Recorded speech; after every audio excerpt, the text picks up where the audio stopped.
Mhm. Mhm. Mhm.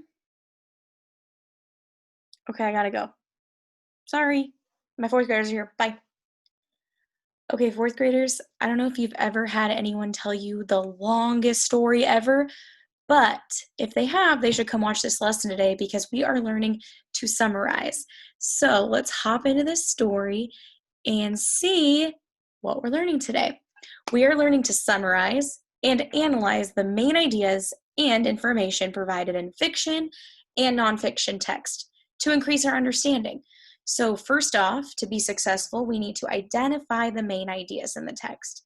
Then we need to identify the important supporting details. So, in these fiction stories we're working with today, those are just the main plot points, those big important events that happen. Then we're going to create a summary of the text. So, first things first, I wanted to ask you, which story was your favorite, 4th graders? Did you like Poseidon's story with Earthshaker's bad day? Or did you like Namazu and Kashima's story? Which was your favorite? Yeah, they're both really good stories. I like them both. So, first things first, do you remember which text is set in Greece? Was it The Monster Beneath the Sea or Earthshaker's Bad Day? What do you think? Let's look back in the text. If you said Earthshaker's Bad Day, you were correct because it says right here, long ago, the great god Poseidon, ruler of the seas, horses, and earthquakes, sat on his golden throne in his glorious and sparkling palace at the bottom of the deep Aegean Sea. I think that's how you say it. And remember, 4th graders, if we don't know names, it's not the end of the world. We just try our best and we try and put it in there because it doesn't change the overall understanding of the story. So if we look, Greece is right here, and that is the setting for Poseidon's story. Now, if we know Poseidon's story is in Greece, which text is happening in Japan? Y'all are so smart. Good job. It should be The Monster Beneath the Sea, but let's get some text evidence to support what we say.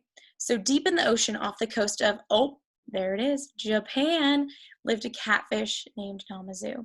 So Namazu's story is taking place off the coast of Japan, so here in the ocean. Now let's look at a big map. So we just said that here's Poseidon's story and here is Namazu's story.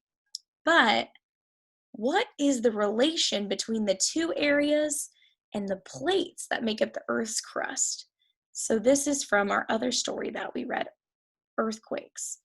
So if we look, we know over here is Greece, so over here, and then we've also got, I'm sorry, over here's Japan and over here's Greece. What does that have to do with the plates? Give you a second to think about that. So hopefully you notice that both of these places are located near the edges of the plates. So now that we notice that, what is the relationship between those areas and those red dots? I know this is thinking back. Do you remember what all those red dots stood for? Yeah, those were all the earthquakes. So let's think. If all these earthquakes are happening where these stories take place, why do you think these locations have those kind of stories about the monster beneath the sea and Poseidon? Why are these stories taking place there? I'll give you a second to think about it.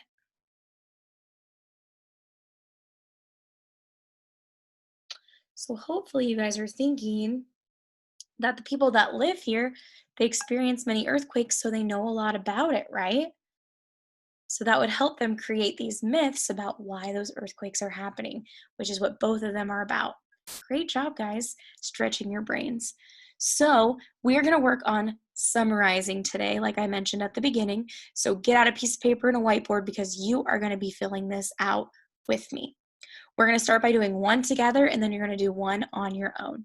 So let's start by just looking over some of these statements. So readers can summarize text by identifying the key ideas or the key events. So in a myth, I just said it, the key ideas are the main events in the plot.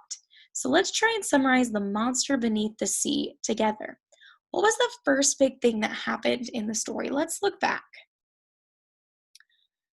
Let's look at that picture. What's happening in the picture? Hopefully you guys remember that the giant catfish inched along. Let me get my arrow. And he raised his tail and smacked it against the ocean floor, right? And then how did that affect the other people? Well, it caused a giant earthquake, right? The earthquake knocked over the artist's work table, toppling his tools to the ground. So that is the first big plot event that I would mention in my summary. I'm going to say Namazu smacks his tail on the ocean floor, and that causes an earthquake. So pause this video, get that written down because you're going to have to do this by yourself later. So we got to practice. All right, let's keep looking back in the story. So now that that earthquake happened, what's the next big event that happens? I'm going to give you a little time to look through the text.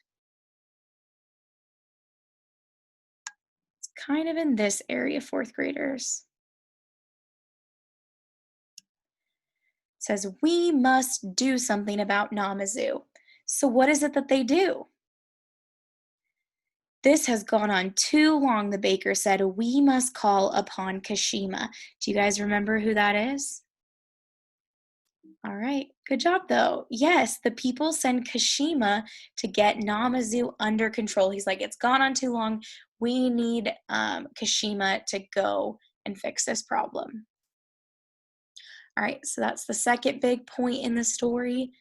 Now let's go back and find that last big thing that happens. Oh no, you weren't supposed to see that yet. Where did my page go? Here it is. Pretend like you didn't see that, fourth graders. How does the story end? How do they stop Namazu? Up here at the top, right? Namazu lowered his tail in defeat. He was trapped, unable to create the smallest earthquake or even a tiny water wave. But they say they still need to be prepared for earthquakes. Why is that? Because there's still a possibility he could get free, right? They can't watch him all the time. So just focus on this little part down here. It says Kashima traps Namazu under a rock to keep him from causing any more earthquakes. He might still get out though, so I'm just going to keep that in there because there still are earthquakes, right? They have to have an explanation for that. Now, up here is where we're going to put our big summary that we're working on. We're going to kind of take all the pieces and put them together up there for a summary. So Namazu was causing problems for the people of Japan when he would make earthquakes. Kashima helped the people by trapping him under a rock. Good job, fourth graders. You just made a summary with me. So proud of you. So now we're going to hop over to Earthshaker's bad day. And I know it can get a little scary when you're starting it all on your own. So let's do the first box together. So what happened at the very beginning of Earthshaker's bad day? And I know it's been a second since you read with Miss Wagers, so let's just look back. It says, long ago, the great god Poseidon, ruler of the seas, horses, we kind of just read that part. So surrounded by gleaming gems, pearls, and coral of every color, Poseidon scratched his beard, held his trident, and thought about his life. And yet still he was unhappy. As one of the 12 gods of Mount Olympus, Poseidon was powerful. After all, his brother was Zeus, god of the sky, and Hades, god of the underworld. He could have anything he wanted. So why then did he always feel so lonely? He knew what the people on land were up to, as gods usually did. He heard that they had built a new city not far away in a land called Attica. He heard that King Cecrops, half man, human and half snake, was looking for a patron god for his new city. Maybe I could be their god. If the king chose him, then he would be near humans all the time instead of alone in the sea. So what is that first plot point on this page, fourth graders?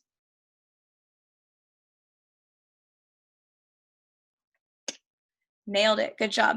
So, lonely Poseidon wants to be a patron god so he can help humans and be with the humans. So, that is your starting point today. So, for your reading response, you're going to complete the rest of the graphic organizer for this story. Use the text to help create a summary. So, I offered you these 2 pages to go back and find those other 2 main events in the story. Then create your summary. You guys, we already did this together. You have all the tools. You are so capable. You are so smart.